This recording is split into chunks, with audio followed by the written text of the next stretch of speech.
Muy buenos días, ya estamos de nuevo con ustedes. Esperamos que sigan avanzando en su elaboración de cédulas en cuanto a una muy buena trabajo de identificación del concepto que estamos viendo, de los conceptos espaciales que son tremendamente importantes. Si ustedes no saben identificar conceptos, se van a encontrar con que van a ser ciegos prácticamente de lo que es el objeto arquitectónico. Les va a pasar la arquitectura aquí y no la van a ver. El que sean ustedes agudos visualmente, pero sobre todo ver con el ojo de acá, ese ojo energético importante, que es el que normalmente nos está determinando casi siempre en dónde está el equilibrio del espacio arquitectónico rumbo a la intención mayor, que sería la de espacios que posibilitan el encuentro con uno mismo, con los demás y con el todo. Sabemos que hay espacios que garantizan todo menos eso. Y entonces ustedes como diseñadores tienen que tener esa particularidad de poder lograr espacios que hagan feliz a las personas o que les procuren. El espacio por sí solo no lo va a procurar, pero por lo menos tiene que hacer su parte importante. Entonces, estamos continuando con un tema que tiene que ver con esto, ¿no? Con la ruta de la configuración espacial hacia el cobijo, que no es otra cosa más que estos planos verticales que van del plano vertical aislado pasando por el L, por el paralelo, el U y el plano encerramiento, que no son otra cosa también que son organizaciones lineales que se van cerrando a sí mismo. Es una de las manifestaciones más recurrentes de parte de los arquitectos y no arquitectos de toda la historia de la arquitectura y contemporáneamente, que van en distintas épocas, habiendo vasos comunicantes o no, los humanos llegan a soluciones parecidas en diferentes momentos históricos y dependiendo del proceso civilizatorio en el que se encuentren, tectónicamente, es decir, estructuralmente y con sistemas constructivos determinados, construyen espacialmente espacios para cubrir necesidades muy concretas, pero que finalmente son necesidades muy parecidas. Pues somos humanos, o sea, nada más que la resolvemos con una estilística diferente, con una piel un tanto diferente, o con una cara que obedece a su vez a una respuesta cultural, religiosa, política, económica, del proceso civilizatorio concreto de la sociedad que demanda, o de quien está pagando la obra, o de quien está determinando que se haga la obra con cierta carga cultural, con un sistema de creencias determinado, etc. Entonces, iniciamos el tema de configuración espacial con planos encerramiento. Planos encerramiento. Son planos verticales encerramiento. Entonces, estos planos verticales encerramiento van a estar ligados siempre, acuérdense, con otros planos, porque los planos verticales no se mandan solos. Entonces, recuerden ustedes cuáles son los otros planos. Entonces, tenemos planos verticales, encerramiento. ¿Recuerdan cuáles son? Bueno, sí, efectivamente, son los planos verticales horizontales y que al mismo tiempo ya nos dimos cuenta que sirven como planos verticales, como principios ordenadores de plano base, porque finalmente el plano base trabaja de manera muy en equipo de trabajo y armónicamente con los planos verticales. Son reforzadores, ambos se refuerzan unos a otros, ambos se ordenan unos a otros. Y lo vamos a ver cómo diferentes culturas en diferentes tiempos lo van resolviendo. Entonces, si hacemos un encuadre en esta parte de aquí, nos vamos a poder dar cuenta de que los 4 planos, que no necesariamente tienen que ser 4 planos, estamos hablando de una cuestión conceptual y por lo tanto, cuantitativamente no necesariamente tienen que ser 4, hay veces que pueden ser 3 en un momento dado. Lo que sí, se conserva la esencia, ¿no? Y vamos a ver qué esencias tiene y guarda espacialmente estos espacios que se configuran de esta manera a nivel de cerramiento. Cerramiento finalmente si lo vemos desde el punto de vista funcional, ¿cuándo el ser humano necesita tener un espacio cerrado? Bueno, pregúntense ustedes, ¿cuándo el ser humano necesita tener un espacio de encerramiento? Ahora, ¿ustedes cuándo lo han vivido? ¿Cuándo lo han experimentado? ¿En qué espacio es donde se sienten más cobijados? ¿Qué características de elementos que configuran el espacio lo están provocando? Para ustedes, ¿cuál es el espacio de mayor cerramiento o más intimidad? Pues seguramente en el que están ahorita, porque seguramente siguen acostadotes, ¿verdad? Entonces, su recámara, pues normalmente tiene 4 planos verticales, claro, uno superior de cubierta y un plano base. Esos planos finalmente fungen como brazos, son elementos cobijadores del espacio. Necesitamos entonces una intimidad, ¿sí? Es ese recuerdo que en vida normalmente se nos ha olvidado, ¿no? Normalmente nuestro espacio de cobijo más importante se nos ha olvidado a todos. No es necesariamente el arquitectónico es un eco de lo que estaba afuera. Y ese espacio es este interior, hacia adentro.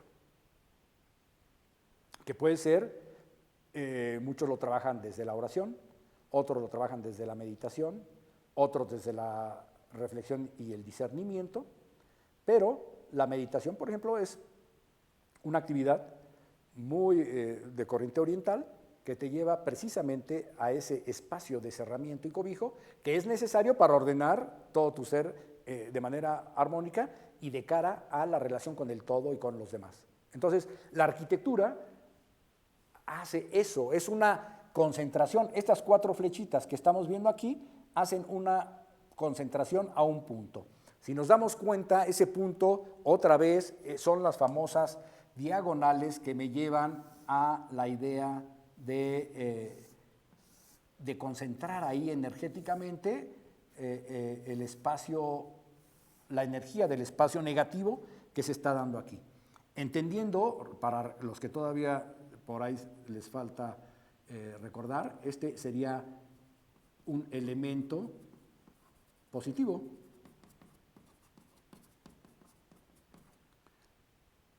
Un elemento positivo o espacio positivo.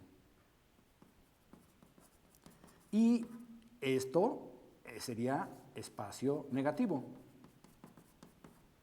Ese espacio negativo, pues ya sabemos la importancia que tiene. No la vamos a desarrollar otra vez aquí. Pero energéticamente y además geométricamente, ahorita estoy en un espacio cerrado en proporción 1 a 1 y vamos diagonales.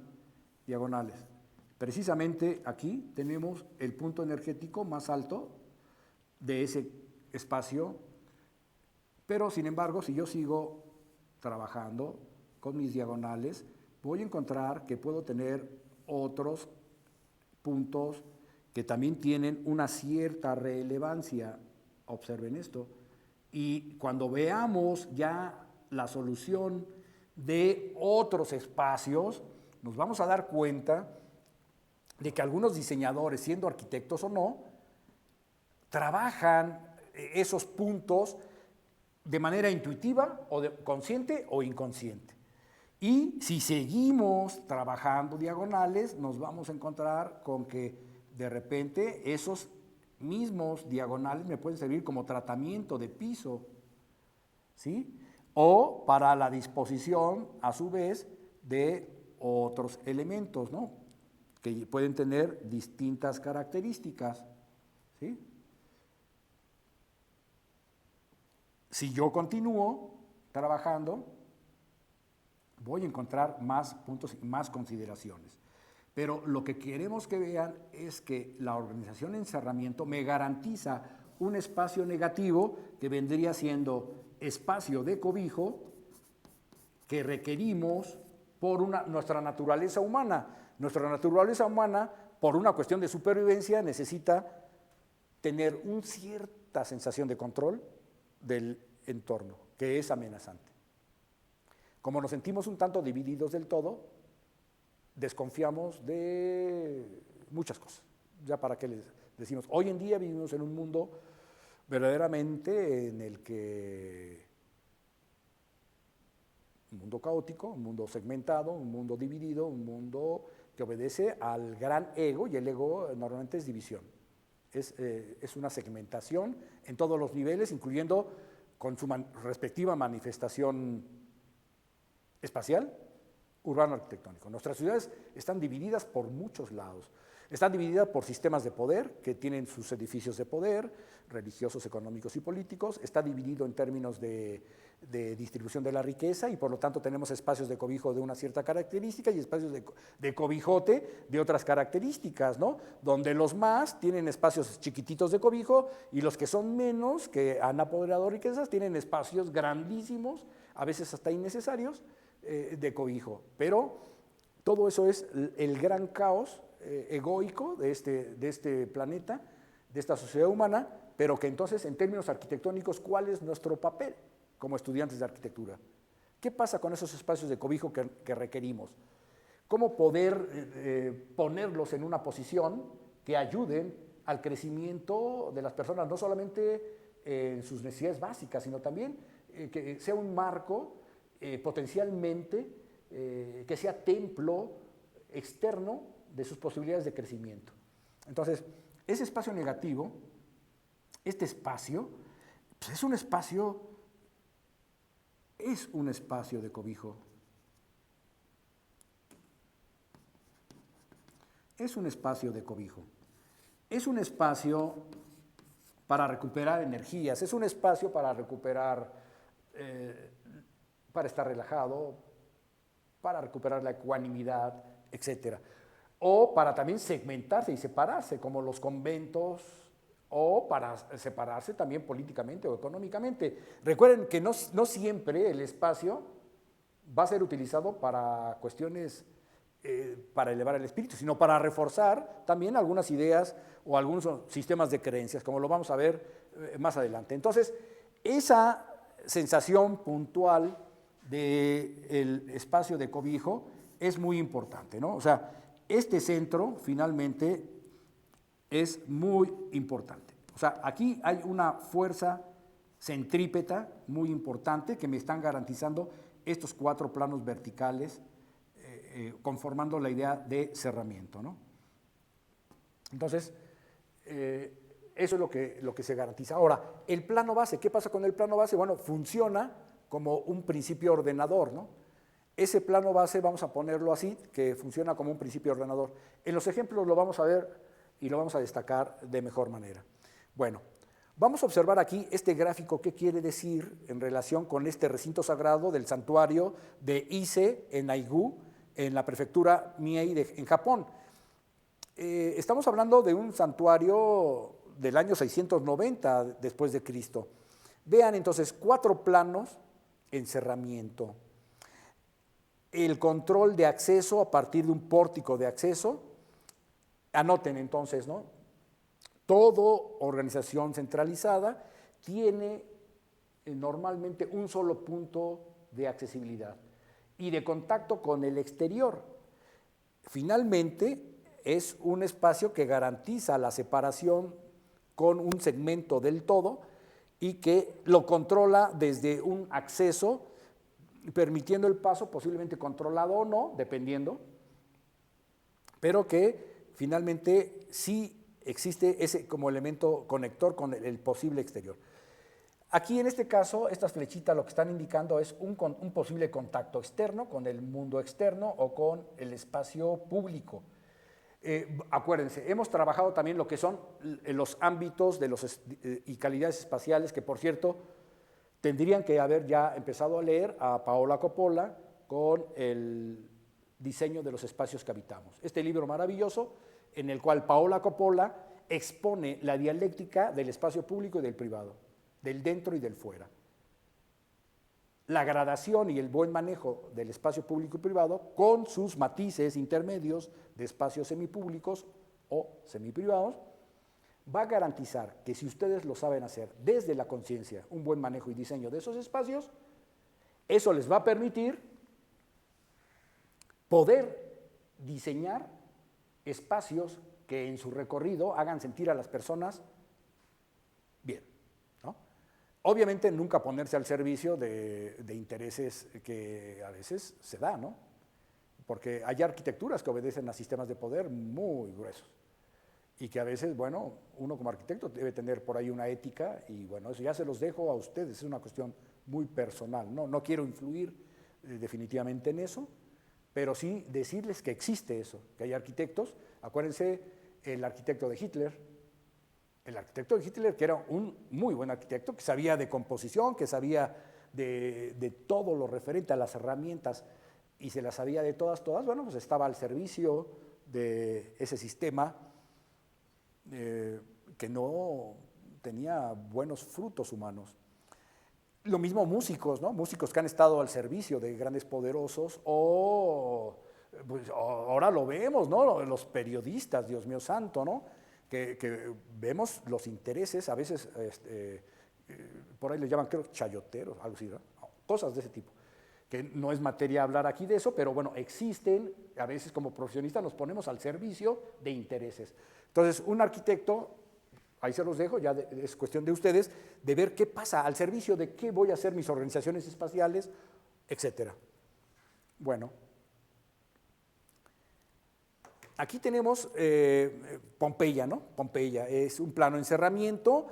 Observen que los espacios aquí no necesariamente el claustro, que también es una forma de decirle a la consolidación de un plano de encerramiento, se le llama claustro. ¿Qué es un claustro? Bueno, pues igualmente, ¿no? Es cierre, es un cerramiento. Claustro viene de clausura, de cerrar de un espacio muy abierto a uno cerrado. Entonces los claustros han estado presentes con los griegos en Pompeya. Vemos este segmento del plano del ágora y de sus alrededores en Priene.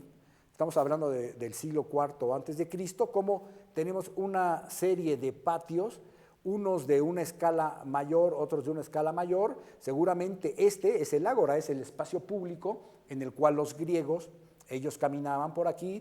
Por aquí seguramente Aristóteles y Platón caminaban con sus discípulos, platicando en el espacio público y discerniendo un montón de cosas, porque era la manera en la que ellos filosofaban y llegaban a grandes conclusiones, ¿no? Entonces, el espacio público de nuestras plazas pues, son los grandes claustros. Los griegos lo tenían de forma alargada, de forma regular, etc. Observen cómo un claustro organiza alrededor una serie de espacios que se repiten o que tienen o que no se repiten, que son singulares, que se repiten, que nada más se dan una sola vez y que obedecen a una función característica, o espacios que tienen diferentes funciones o que tienen una función que requiere espacio más grande. Entonces pueden anotar, funcionalmente un claustro me puede permitir organizar espacios que se repiten, que tienen la misma función, o espacios que no se repiten, pero que tienen diferente función, o espacios singulares con diferentes forma y tamaño, pero que se disponen en torno a un plano base, a un espacio negativo. Por eso les decía, la importancia del plano base es muy importante. El espacio negativo, que se llama precisamente claustro, es el espacio por medio del cual se hacen actividades comunes. ¿Qué son las actividades comunes? Bueno, propias de todos los espacios que están alrededor de dicho espacio. Bueno, estas imágenes que estamos viendo las pueden ver ustedes en el Decachín, sepan de qué se trata y ustedes van a tener que hacer su análisis correspondiente a la manera como lo hemos hecho. Recuerden que no se les va a analizar todo, porque si no es hacer su chamba de ustedes. Ustedes tienen que hacer lo suyo. Tienen que empezar a saber analizar desde lo funcional, en lo formal, de una manera básica, como lo hemos estado haciendo. Entonces, miren, tenemos aquí una casa patio en China. Aquí interesante también, porque observen, vean el ancho de los 4 planos y que por ahí hay planos verticales que acaban de cerrar el espacio, pero que no son propiamente espacios, sino simplemente barreras que me separan del exterior. Observen las características de escalinata que tiene la configuración del plano negativo o del plano base, que está funcionando como principio de pauta de plano base. Me está organizando a 1, 2, 3, 4 espacios.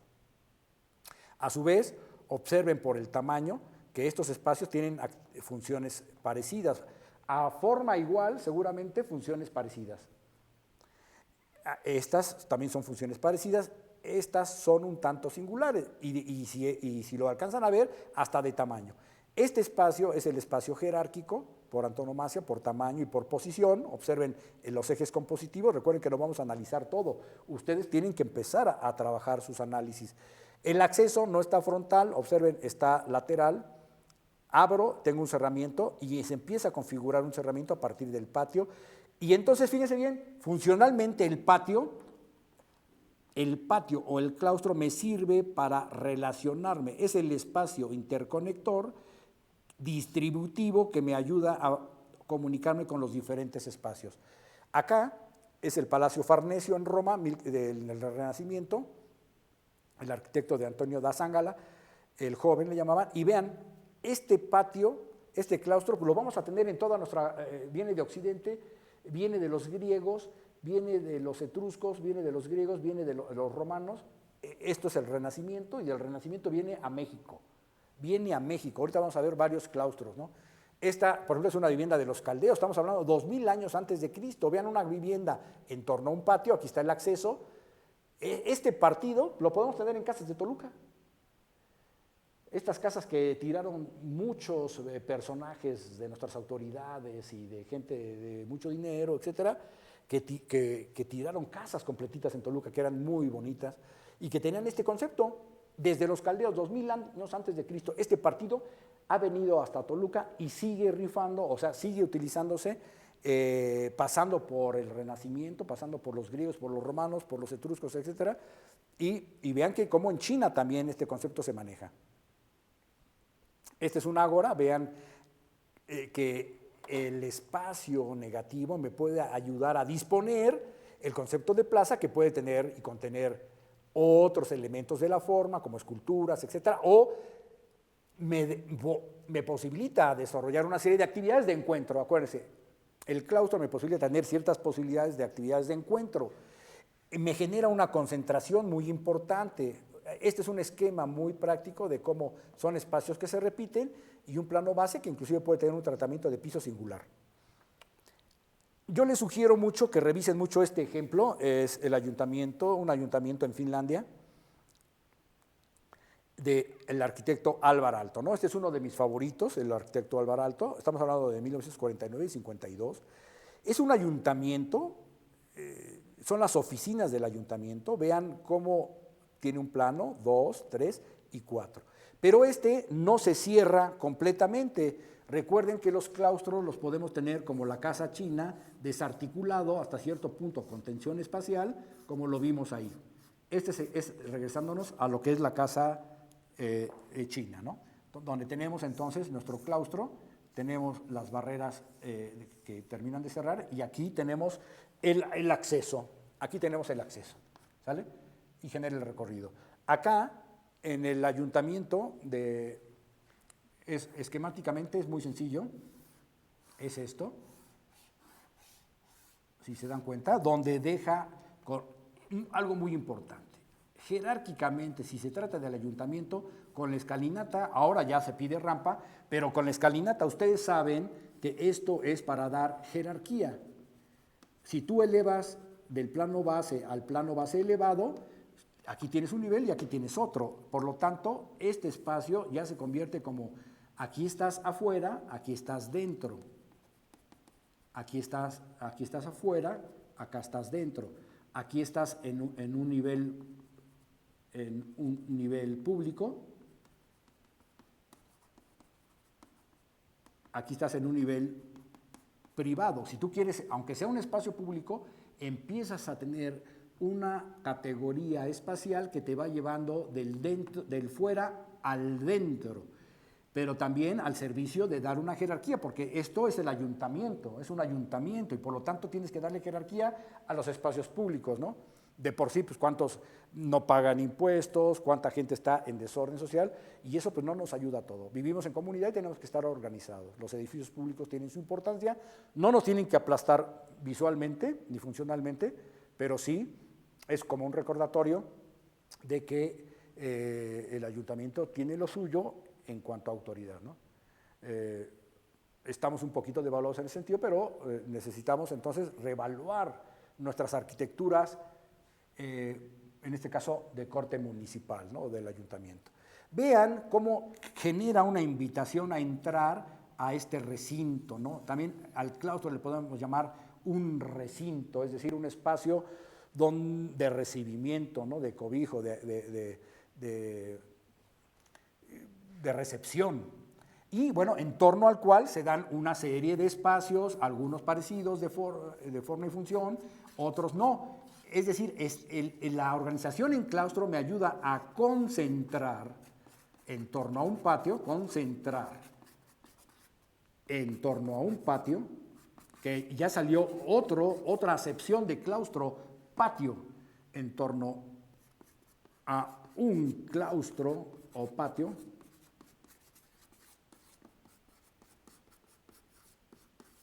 una serie de espacios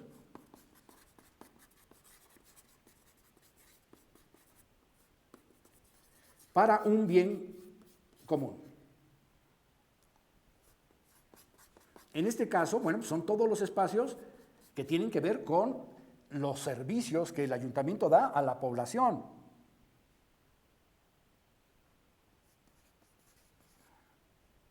Entonces, una serie de espacios para un propósito común. Entonces, aquí le voy a poner un PC, un propósito común. Bien importante entonces que sepamos la importancia del claustro. Pero el claustro, pues no solamente para el espacio público de la plaza, ni la plaza que tiene que ver con un edificio municipal, sino también a nivel religioso. El poder de la Iglesia en todas sus manifestaciones y de todo tipo de religiones, el claustro, finalmente, recuerden que toda vida espiritual es por lo menos un ejercicio de ir hacia adentro. Luego, entonces, la réplica de eso me la da el claustro. Normalmente, la Iglesia Católica generó este concepto porque para que las personas de manera espiritual pudieran lograr mayor crecimiento espiritual, pues tenían que aislarse del público, ¿no? Hoy se dice que, bueno, pues ese enclaustramiento no te garantiza del todo el que puedes desarrollar un nivel espiritual importante, porque finalmente cada uno se lleva, como decíamos hace rato, sus demonios al interior. Y de todos modos, aunque estés en el claustro, ahí van a aparecer los demonios. Todos sabemos a qué nos referimos, ¿no? Cuestiones de pensamiento, de cuestiones emocionales, etcétera, etcétera. Pero esta creencia de estar separado, orando, meditando, etcétera, necesitaba arquitectónicamente de un espacio de encerramiento. Y por eso la idea de los claustros en toda la historia de la arquitectura. Pero no nada más a nivel occidental. Mientras antes de que llegara pues, Colón y los españoles con Hernán Cortés, etcétera, pues sabemos que aquí había culturas que también en ese sentido llegaron a conclusiones parecidas de cerramiento.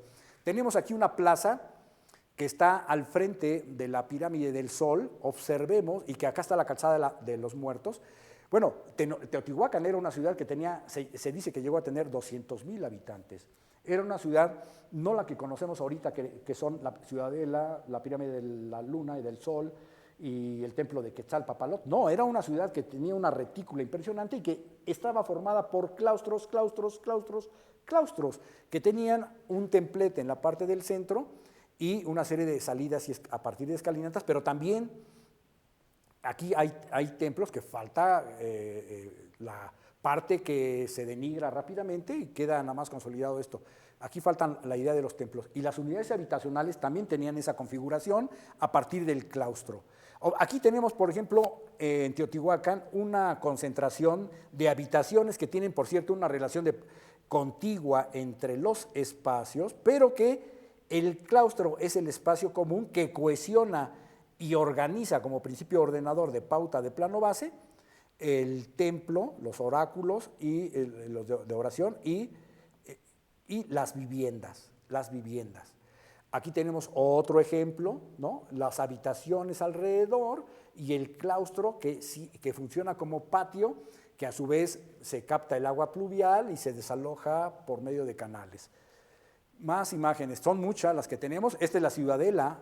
Observen Esta es la calle de la Calzada de los Muertos, un plano base elevado, vuelvo a bajar a un plano base deprimido y todo este plano, por el hecho de tener un plano deprimido, anótenlo, estoy ya generando una idea de cerramiento. Aquí estamos hablando ya de varios metros. Observen la escala humana.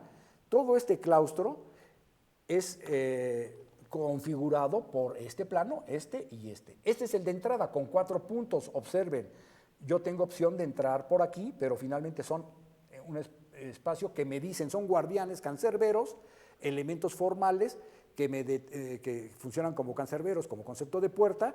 Otra vez, observen cómo tenemos el punto energético marcado y aquí tenemos otro templo que me prepara para fortalecer la idea visual del elemento más importante, que es un templo que está dedicado a Quetzalcóatl, ¿sí? Y que es el elemento jerárquico por posición y por tamaño. Y después una serie de elementos que se repiten, que son espacios súbditos que están en torno a los brazos, a los 3 brazos para consolidar la idea de cerramiento. Esta idea de cerramiento se consolida con el propio templo y acá atrás unos elementos reforzadores. Pero vean el tamaño del plano base, es un cuadrado perfecto donde observen cuando veíamos las cuestiones compositivas. Observen esto, miren, ¿se acuerdan qué es esto? Son tercios. ¿En dónde se encuentra este? Se encuentra en una mediana y en uno de los tercios. Por lo tanto, este está en un punto de oro importante en cuanto a proporciones, para que también en una composición de claustro sepan cómo determinar la posición de ciertos elementos. Entonces, esto es compositivamente, está en un punto estratégico de mucha fuerza energética y que estamos hablando del templo de Quetzalpapalot, que no es otra cosa, no son palabras pocas, ¿sí? Estamos hablando de una cuestión síntesis espiritual, o sea, es Coat que se arrastra en la tierra, es el plano espiritual que siguen las personas que se dedican a un desarrollo personal y que es todo ese trabajo de ir equilibrando la vida material con la vida espiritual, que es vertical. Entonces, Coat, horizontal, y Quetzal, vertical. Es el ave que vuela, pues, que está relacionado con el cielo. O sea, son los 2 ejes, acuérdense, un eje y otro eje. Y este eje axial, que va hacia el cielo. O sea, y está en una posición de oro. O sea, no es gratuito las posiciones compositivas que se toman. Entonces, recordemos entonces que ellos tenían una comunión muy importante con el todo. No eran sociedades que sí hacían vida mundana en lo económico, porque Teotihuacán estaba dividido en barrios económicos, unos que se dedicaban a la cerámica tal de Oaxaca, otros que venían de la parte del Golfo, etcétera, etcétera. Había barrios y se dedicaban a la economía, pero también estaban unificados espiritualmente. Este es el claustro del templo de Quetzalpapalot que está en Teotihuacán. Vean las almenas, ¿no? En las almenas, otra vez, la gran ciudad es el gran espacio de cobijo que ellos lo sintetizan en este círculo que significa ciudad.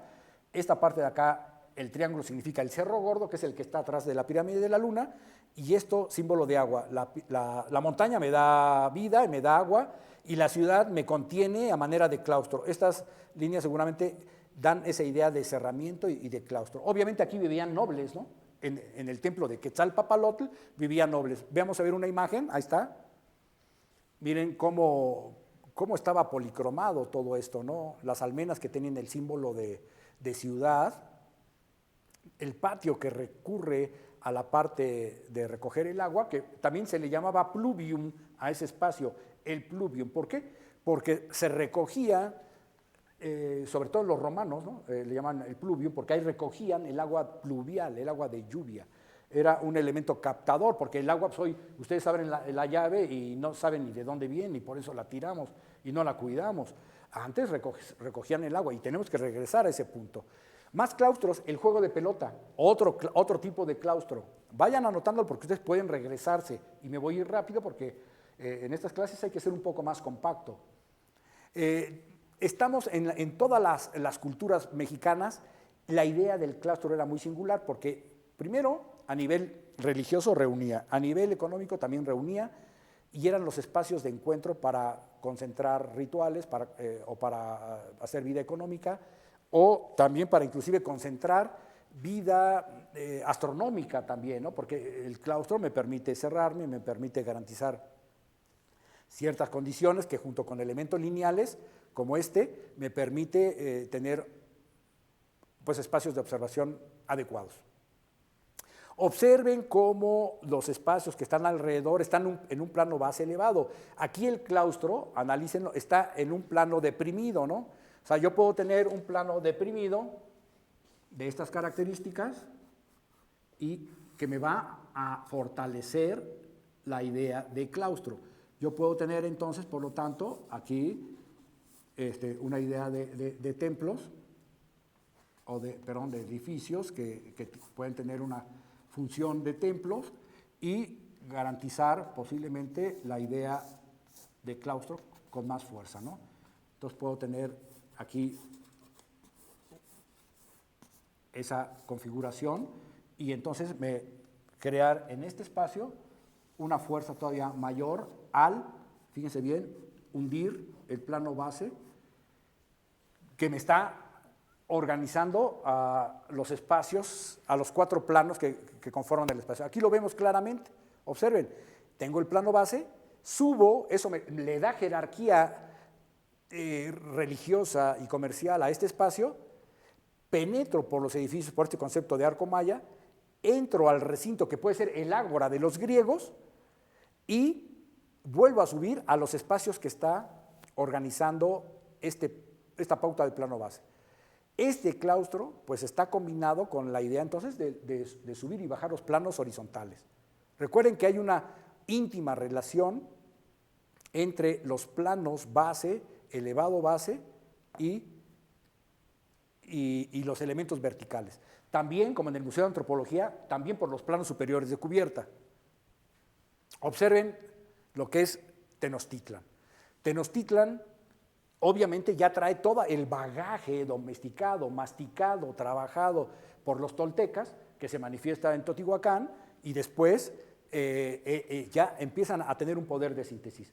Tenemos entonces, vean aquí, esta gran adaptación creativa al lago, con un cierto equilibrio con el concepto de las chinampas, sin causar daño ecológico, pero llegaron los españoles, se montaron aquí, empezó a crecer esto, se empezó a desecar y ahorita, bueno, tenemos lo que tenemos, ¿no?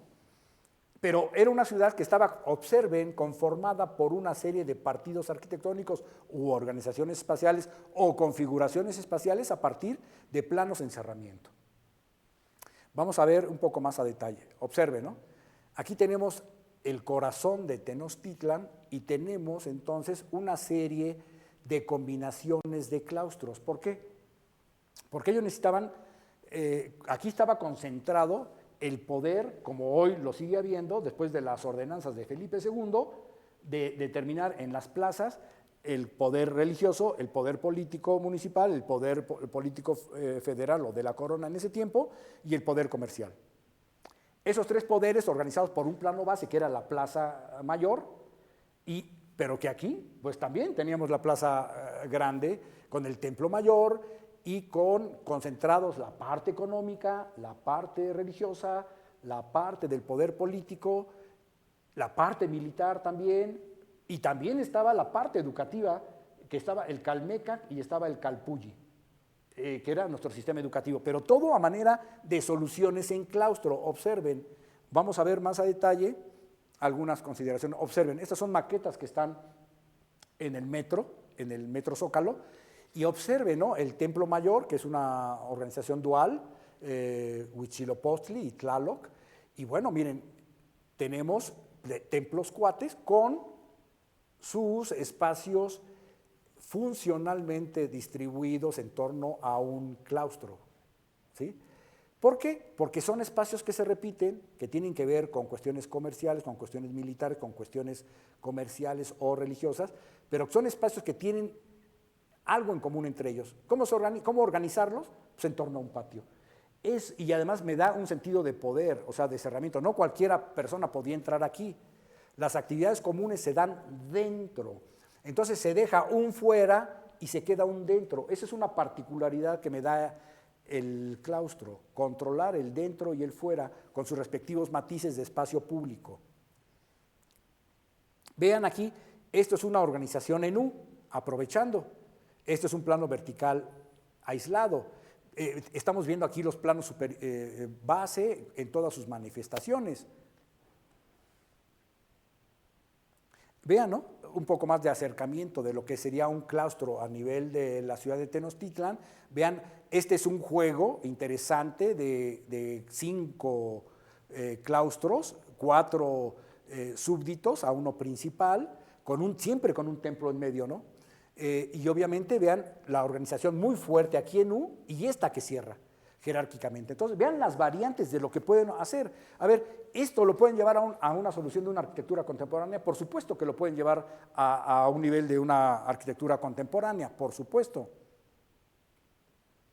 Vamos a pasar más imágenes. Vean la escala del edificio también. Vean cómo se van generando otro claustro adicional, ¿no? Este que funciona como el claustro propiamente de algunas actividades religiosas de este templo en particular. Y bueno, podemos quedarnos aquí un poco más, sin embargo hay que avanzar.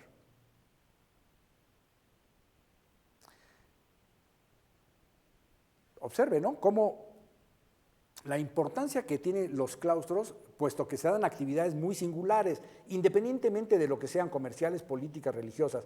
Siempre es importante separar el nivel del plano del espacio público a uno que gradualmente se va haciendo semipúblico para ir hacia los espacios privados de cerramiento, ¿sí? Entonces, para eso el recurso de la escalinata se flanquea con 2 puntos, en este caso con 2 símbolos que son unas fauces de serpiente emplumada, de Quetzalcóatl, y que después vienen los espacios filtros de puerta con elementos lineales verticales que hemos visto, el plano superior de cubierta, y los claustros, ¿no? Los claustros que me van a permitir un montón de cosas, ¿no? Después, el claustro, que ya venía de los griegos, de los etruscos, de los griegos, los romanos, al Renacimiento, lo traen los españoles. Y pues entonces, para los prehispánicos, para nuestras culturas, no fue ningún salto fuerte, porque el concepto de claustro ya lo conocíamos. Miren, esto va a ser lo que después va a ser el Palacio Nacional. Todo el virreinato está cargado, todas sus arquitecturas de claustros. Por ejemplo, es un mercado que se llama el Mercado del Parián.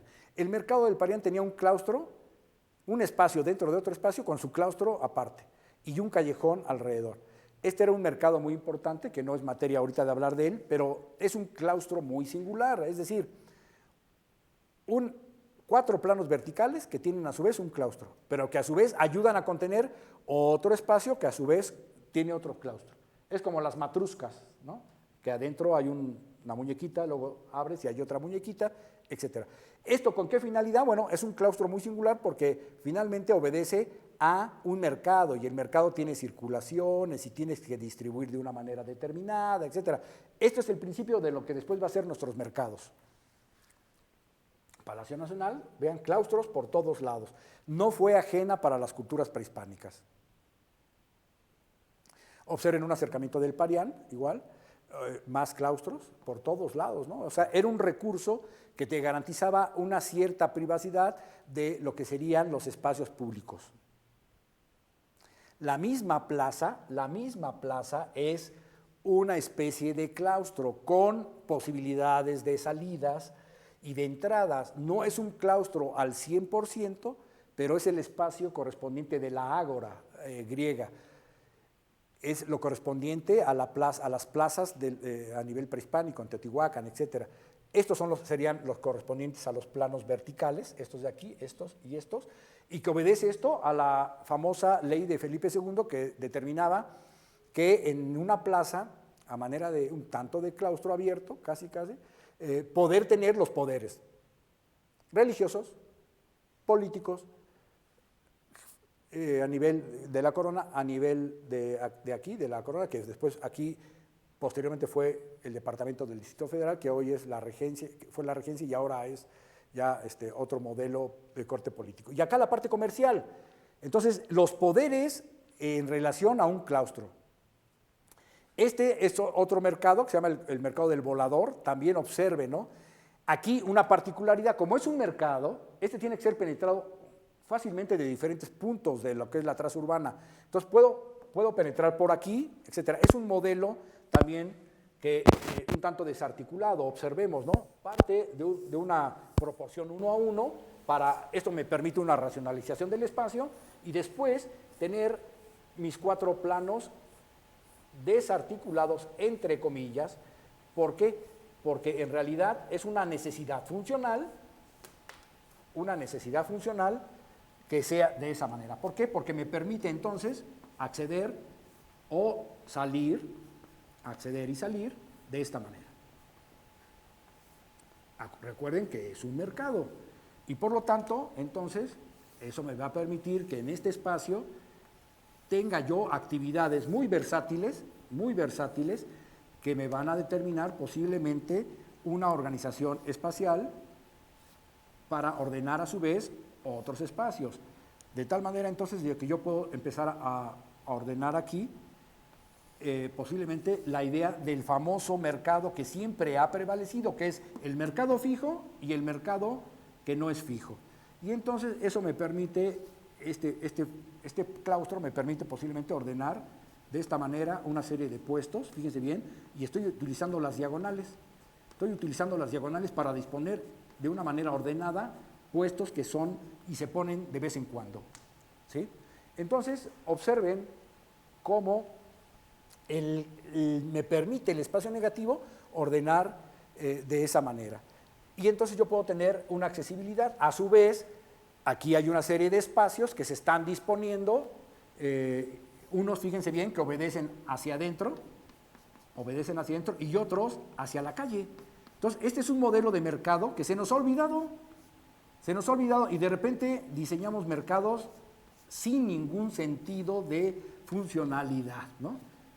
Sin ningún sentido de funcionalidad. Vean este mercado, qué interesantemente responde a la función. Son locales comerciales que se repiten y unos obedecen hacia el interior y otros hacia la calle. Entonces se convierte en un dinamismo espacial muy bello. ¿Esto a qué nos lleva? Los famosos clústeres habitacionales hoy en día, ay, nanita, a mí me dan miedo porque es la negación de la ciudad. ¿Sí? Vean este mercado cómo obedece a la calle, Los comercios dan hacia la calle, pero también hacia el interior. Hay una fluidez del espacio exterior al interior de una manera interesantísima. Uno de repente se encuentra en el espacio público, luego en el espacio privado, sin darse cuenta, y uno va fluyendo en el espacio. Eso es maravilloso. Pero ¿qué pasa? Imagínense que esto fuera una privada. Nuestros famosos clústeres en Metepec, en un montón de ciudades en México, los grandes desarrolladores han vendido falsamente la idea de, ante tu seguridad, ciérrate. Espérate, cuando tú te cierras de esa manera, finalmente, y se ha comprobado, hay ladrones dentro. O otro tipo de inseguridades dentro. Pero la negación de la ciudad se está dando en los clústeres. ¿Por qué? Porque tú tienes que salir en automóvil para ir a la tintorería, para ir a la verdulería, para ir a la tiendita, para ir al mercado, para ir al cine, tienes que salir en automóvil. Y eso genera un desmembramiento de la ciudad. Vean cómo un partido está obedeciendo a la ciudad y al mismo tiempo al espacio privado. Bueno, entonces vamos a ir cerrando esta idea del claustro y de los espacios de encerramiento, porque es muy interesante ver qué particularidades. Miren, esto lo deben conocer seguramente, y si no lo conocen, me tienen que mandar, por favor, por vía WhatsApp, de qué espacio se trata. No se los voy a decir. Y les voy a pasar las imágenes rápido, a ver cuántos me dicen rápidamente de qué espacio se trata. Porque pues, ustedes deben salir, ¿no? Vean la idea, este es un claustro de corte académico, este es los grandes patios que tenían antes nuestras haciendas. Este espacio también dígame cuál es. México está lleno de claustros maravillosos que tienen y nos dan las posibilidades muy interesantes, ¿no? Algunos rescatados como este que fue una fábrica de cigarros y después fue una cuestión de corte cuartel militar y que ahora Vienen los rescates arquitectónicos muy importantes de nuestros claustros, que por ahí también obedece a que ustedes puedan estudiar lo que es en la materia de intervención, cerrar eso. Vean estos claustros que son motivos de murales, etcétera, los jardines que se pueden dar en el interior, la pasividad que me puede permitir, la sombra, la calidez, la luz y la sombra en armonía, ese todo que decíamos, ¿no? El encuentro conmigo mismo y con el todo. Entonces, se nos ha olvidado esa idea del cerramiento, ¿no? Del claustro, que nos garantiza un montón de posibilidades de estar con nosotros mismos. En este caso era un palacio, ¿no? De antiguos condes. Vean las bancas, los espacios que me posibilitan poder ahí estar un rato descansando después de un trajín en la Ciudad de México. Y bueno, continuaremos para cerrar un poquito esta situación, hablando un poco de este gran concepto que es uno de los grandes claustros que han existido y que es producto de un arquitecto, Luis Barragán, y que finalmente seguramente esta obra es la gota que derrama el vaso para que le den el premio Pritzker de 1980, y que es un claustro en el que sintetiza todas las grandes virtudes que tienen los claustros de toda la humanidad. Ustedes cuando diseñen un claustro, tiene que tener todos los ingredientes de todos los claustros juntos, de toda la historia de la arquitectura. Si logran eso, créanme que van a estar logrando los grandes espacios de cobijo que tanto necesitamos para el encuentro de uno mismo con los demás y con el todo. Cerramos esta sesión para abrir y cerrar con este ejemplo y pasar a los siguientes temas y ir cubriendo esta contingencia de la mejor forma posible. Gracias y trabajen en las cédulas porque en un momento dado les voy a pedir que las vayan entregando. Así que no le hagan ya lo vamos a decirlo, no le hagan al canelas y pónganse a trabajar fuertemente en lo que corresponde en sus horarios, cuiden las otras asignaturas y nos vemos pronto.